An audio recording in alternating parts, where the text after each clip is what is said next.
The evening was unusually cold for late spring, the kind of chill that creeps through your jacket and settles into your bones. My suitcase wheels rattled against the uneven pavement as I made my way up the street I had walked 1,000 times before. Every stone and crack imprinted into my childhood memory. At the end of the lane, standing proud with its red brick walls and white shutters, was the house that had always been my anchor. Our house. The Morgan family home. My safe place. I had spent 6 long months working abroad, buried in spreadsheets and meetings in Spain, surviving on hotel breakfasts and the hollow echo of loneliness. Every exhausting day, I held on to the thought of coming back here, to my home, to the walls that had seen me grow from a boy into a man.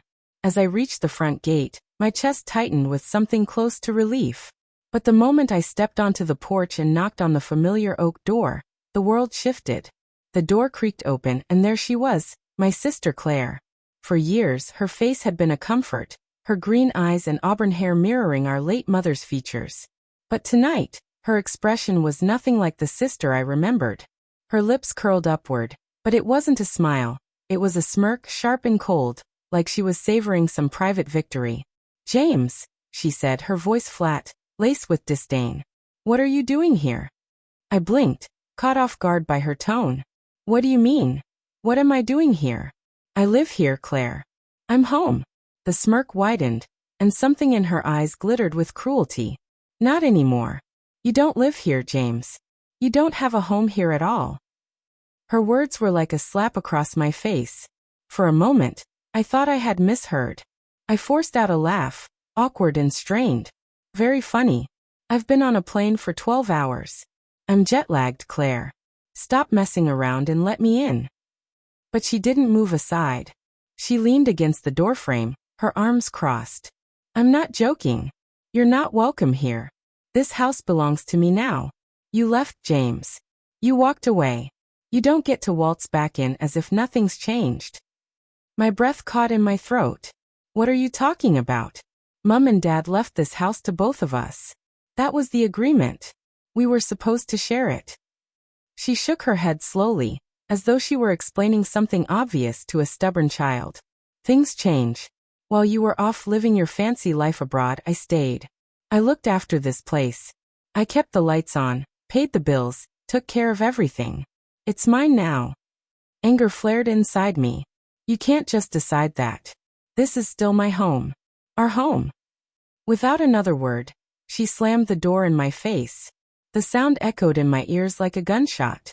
I stood there, my suitcase at my feet, staring at the door I had walked through thousands of times. The house loomed behind it, every brick filled with memories. Christmas mornings where we raced down the stairs, birthday parties where the walls shook with laughter, nights when Mum read us bedtime stories until we fell asleep on the couch. And now it was all being ripped from me. Neighbors across the street slowed their steps, glancing curiously in my direction. The humiliation stung as I forced myself to walk away, dragging my suitcase back down the path. I ended up in a cheap roadside inn that smelled of damp carpets and fried food, staring at the ceiling in disbelief. For the next 2 days, I tried calling her. Each time, it went to voicemail. When I showed up at the house again, I found that she had changed the locks. It was as if she had erased me from my own life. I couldn't let it go. Something about her confidence unsettled me. Why was she so sure she could claim the house as hers? Did Mum and Dad change the will while I was away? Had I missed something? Desperate for answers, I reached out to Mr. Holloway, the family lawyer who had handled my parents' estate after they died. He had been a close friend to our father, almost like an uncle to us. I called his office, and when his secretary heard my name, she insisted I come in immediately. Sitting across from him in his oak-paneled office, I felt like a boy again, waiting for an explanation I wasn't sure I wanted to hear. "James," Mr. Holloway said kindly, pushing his glasses up his nose. "I was wondering when you'd come." I leaned forward. "Claire's locked me out of the house. She says it's hers now. Did something change? Did Mum and Dad leave it to her?" Mr. Holloway shook his head. "No, James. Nothing changed. Your parents' will was very clear. The house was left entirely to you." The words hit me like a freight train. "What? That can't be right. They always told us the house would be for both of us. He pulled out a folder, leafing through the papers until he found the document he wanted. Your parents left Claire other assets. Your mother's jewelry collection. Your father's savings and investment accounts, a considerable sum. But the house was specifically bequeathed to you. They told me themselves. They said this home was your anchor, James. They wanted you to have it. I sat frozen, my mind racing. Claire knew this. She had been there when the will was read. She had known all along that the house was mine. And yet she had stood there on the porch and told me I had no home. She lied to me. I whispered. Mr. Holloway's expression softened with sympathy. I'm afraid so. Legally, Claire has no right to live there unless you allow her. She certainly has no right to exclude you. If you want to move forward, we can file to have her removed. My fists clenched against my knees. Betrayal twisted in my gut. My sister, my own blood, had tried to erase me from my parents' legacy. That night, lying in the hotel bed, memories of Claire flooded back. Her holding my hand when I was scared of the dark, her standing up for me when boys bullied me at school, her laughter when we used to chase each other around the garden. Where had that sister gone? When had greed turned her into this stranger, who could lock me out without guilt? But the pain soon hardened into resolve. She could lie. She could change the locks. She could try to humiliate me. But the truth was on my side. The house was mine. And I would take it back. The following morning, I woke with a heaviness in my chest that made it difficult to breathe. The stale smell of the hotel room only deepened the sense of displacement. My parents' house, the place I had always turned to in times of need, stood less than 2 miles away, but I was locked out like a stranger. And the betrayal wasn't by a distant relative or an enemy. It was by my sister, the one person I had trusted to hold the line with me when our parents passed. I dressed and walked into town, trying to clear my head. Everywhere I went, familiar faces stopped me. Some offered polite smiles. Others whispered in hushed tones when they thought I wasn't listening. By the time I stepped into a cafe for breakfast, I realized the truth. People knew. They knew Claire had locked me out. I ordered tea and toast, trying to steady my hands, when Mrs. Dawson, an elderly neighbor who had lived down the street from us for decades, spotted me. She waddled over, her cane tapping the tiled floor, her eyes sharp with curiosity. "James Morgan," she said, lowering herself into the chair opposite me without invitation. "Back from Spain, are you?"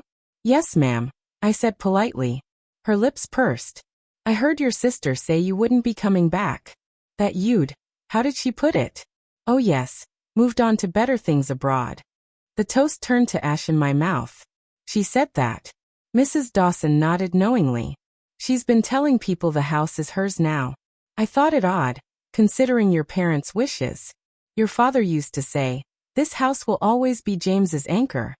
Clear as day, I remember him saying it." Her words sent a surge of determination through me. My father's voice echoed in my head, and I realized I couldn't allow Claire's lies to rewrite history. That afternoon, I returned to Mr. Holloway's office.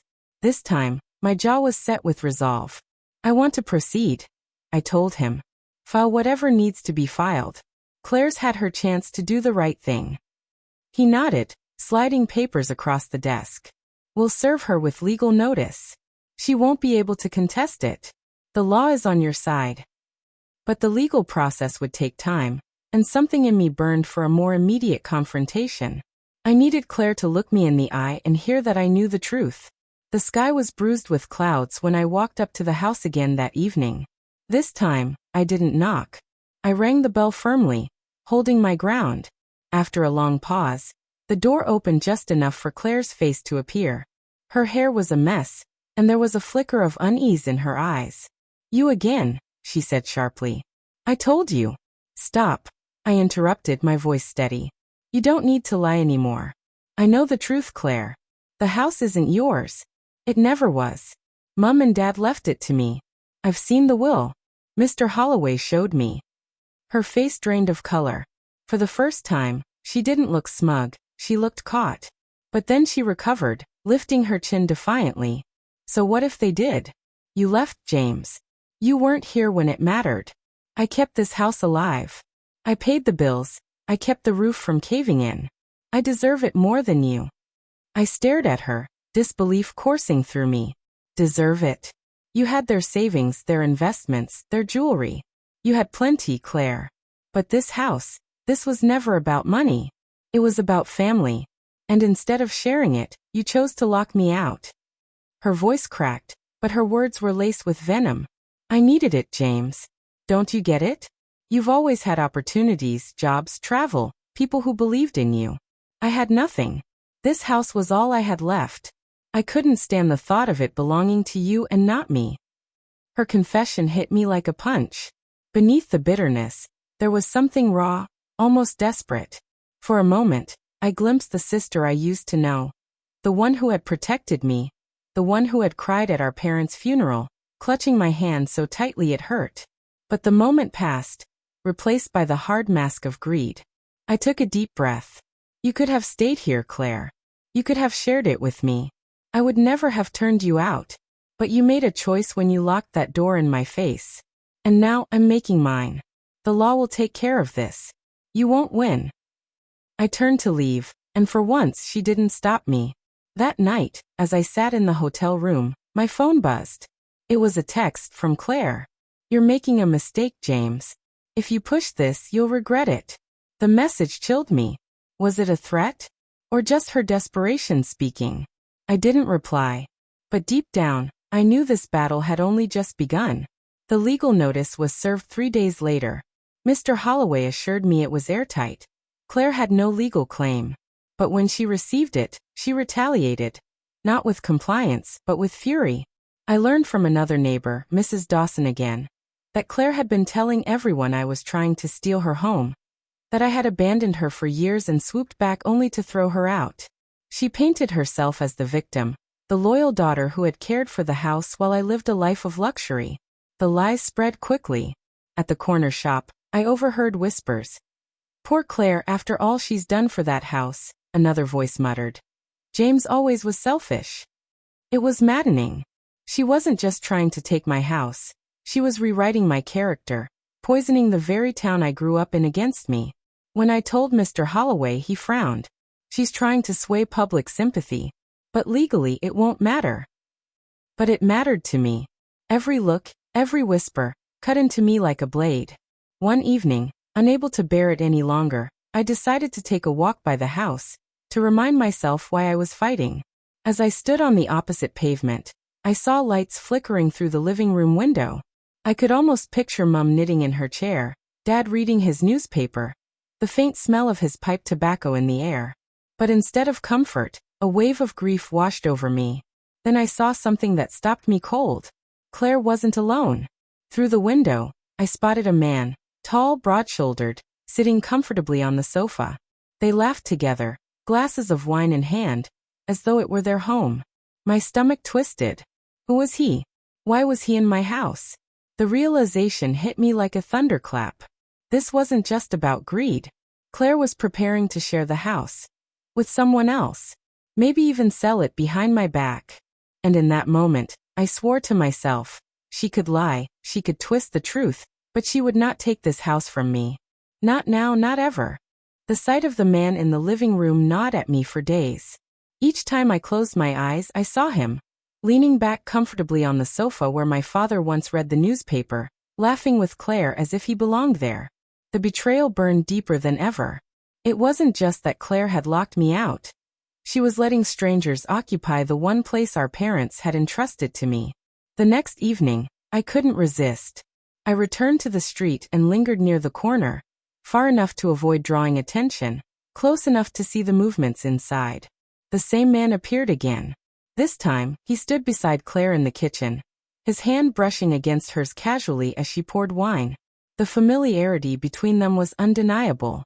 I clenched my fists, anger roaring in my chest. Who was he? A boyfriend? A friend?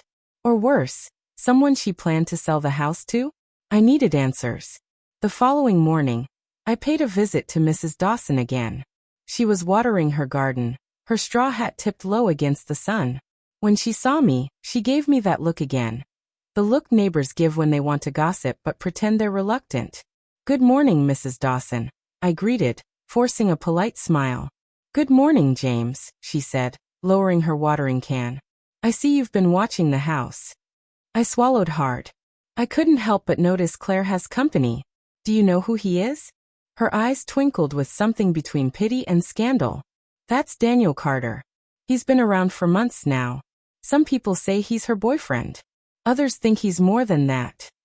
My stomach dropped. "More than that? What do you mean?" She leaned closer, lowering her voice. "I heard Claire talking in the shop last week. Something about renovating the house, making it their home. She called him her partner." Her partner. The words rattled inside my head like stones in a jar. My sister wasn't just lying to me. She was preparing to give my parents' home to someone else entirely. That evening, I marched straight to the house. Rage had overtaken caution. I banged on the door until it rattled on its hinges. After a few moments, Claire opened it, her hair tousled, her cheeks flushed. "What do you want now?" she hissed. I stepped forward, but she blocked the doorway. "I saw him," I spat. "The man in the house. Daniel Carter." "Who is he, Claire? Your boyfriend? Or the man you planned to sell the house to?" Her eyes flickered with something like guilt, but she quickly masked it with a glare. "It's none of your business." "None of my business?" My voice cracked, louder than I intended. "This is my house, Claire. You locked me out of it, lied to the entire town, and now you're playing house with some stranger in the living room where Mum used to knit. How dare you?" Her face twisted with anger. "You don't get it, James. You were gone. You abandoned me. Do you know what it was like to stay here alone after Mum and Dad died? To pay the bills, to keep everything from falling apart while you were drinking sangria in Spain? Daniel was there for me when you weren't. He understands me." Her words hit like daggers. "So you replace me with him?" I asked bitterly. She hesitated for a moment, then lifted her chin. "Yes. He's more family to me than you've been in years." The world tilted. For a second, I couldn't breathe. More family than me? After everything we had shared, every memory, every promise?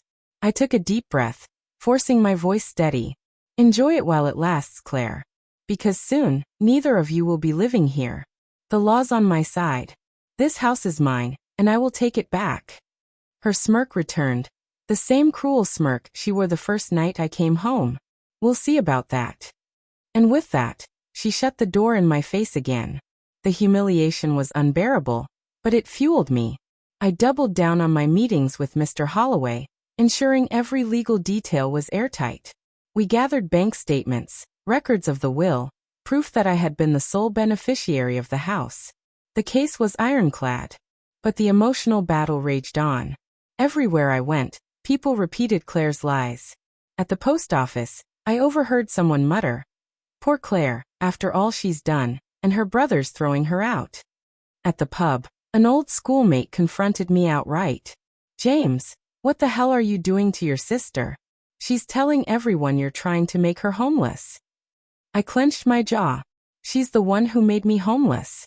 She changed the locks, threw me out of my own house, and now she's moving her boyfriend in. The man frowned, clearly torn. "Doesn't sound like the Claire I know." "People change," I said bitterly, finishing my drink. Late one night, unable to sleep, I walked past the house again. The curtains were half drawn, and through a gap I saw Claire and Daniel laughing, clinking their glasses together. The sight twisted something inside me, but instead of breaking me, it hardened my resolve. That was when an idea sparked. If Claire wanted to lie to the town, then I would let the truth do the talking. Quiet, cold, undeniable truth. I pulled out my phone and began recording as I spoke to the camera. "This is James Morgan. My sister Claire has locked me out of the house my parents left to me. She's been lying to the town, saying it belongs to her. But here's the truth. My parents will state otherwise. This house is mine, and soon everyone will know it." I didn't post it yet. Timing was everything. But as I slid the phone back into my pocket, a thought hit me. If Claire was willing to lie about me so boldly, what else was she hiding? And how far would she go to keep her grip on the house? The next morning, Mr. Holloway called me. His voice was calm but grave. "James, we've filed everything. The court date will be set within weeks. But I must warn you, Claire's preparing to fight. I've received word she's claiming you abandoned the property, that you have no right to return. I laughed bitterly.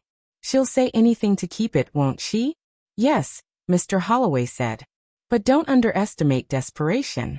People do reckless things when they feel their world slipping away. I hung up, his words lingering in my mind. Reckless things. That night, as I lay awake, I realized this fight wasn't just about reclaiming the house anymore. It was about something larger. Exposing my sister's betrayal, stripping away the lies she had wrapped around herself like armor. And if I was going to win, I'd need more than legal documents. I'd need proof, undeniable proof, that Claire had crossed every line. And so the plan began to form. I stood there on the porch for what felt like hours. My fists pounded on the heavy oak door that had been ours since childhood. The door my father had carved initials into when he first bought the house. But the only answer was silence, broken occasionally by laughter echoing faintly from inside. My sister's laughter, joined by the voice of her boyfriend Nathan. The neighbors peered through curtains, watching me like a stray dog trying to scratch his way back into a home that wasn't his. My face burned with humiliation. Finally, after what felt like an eternity, the door opened. Just a crack. My sister, Claire, stood there with a cruel smirk on her lips. Her blonde hair was tied back carelessly, her eyes glinting with the kind of arrogance that only comes from thinking you've won a battle before it's even started. You're still here, she said mockingly, folding her arms. I told you, James, this isn't your home anymore.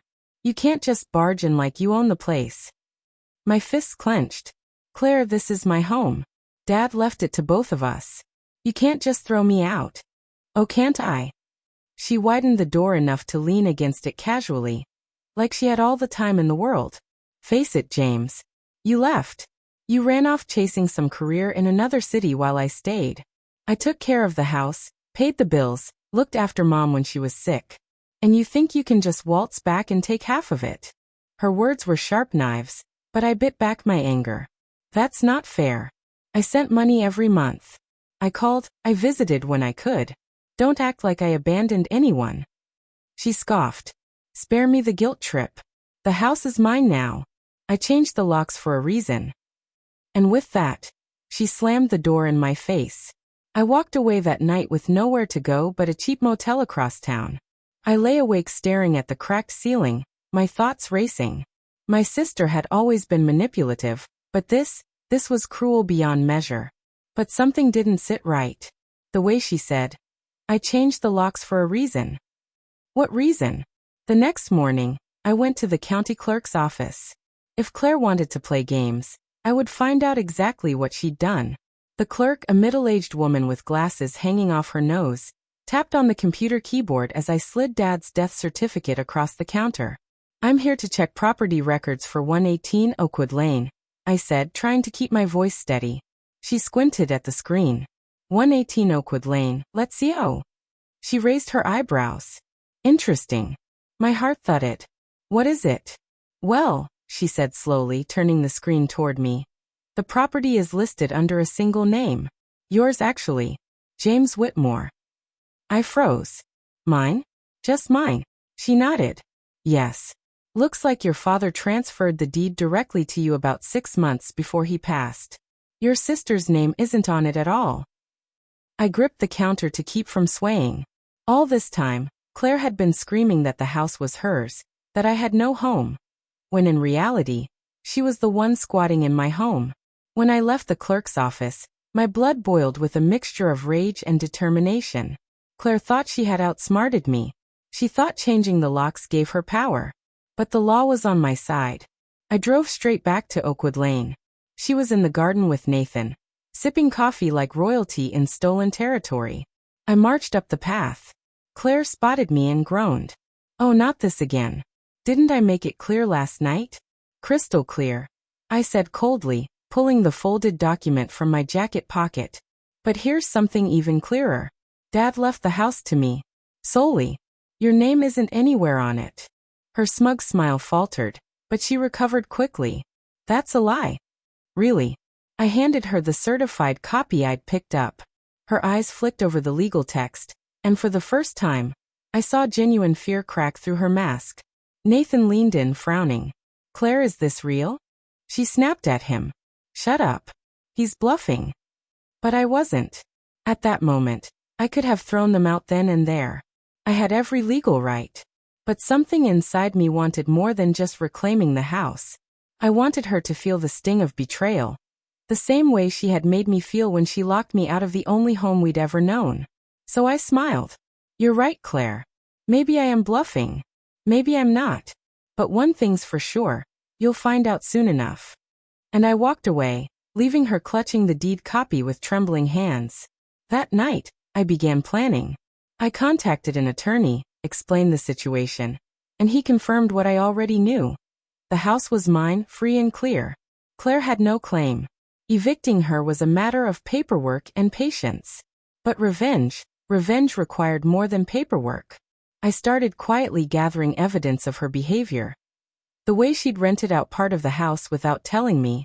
The way she threw parties funded by the very money I sent home. The lies she'd told neighbors about me. Piece by piece, the puzzle of her selfishness came together. And when the time was right, I would put it all in front of her.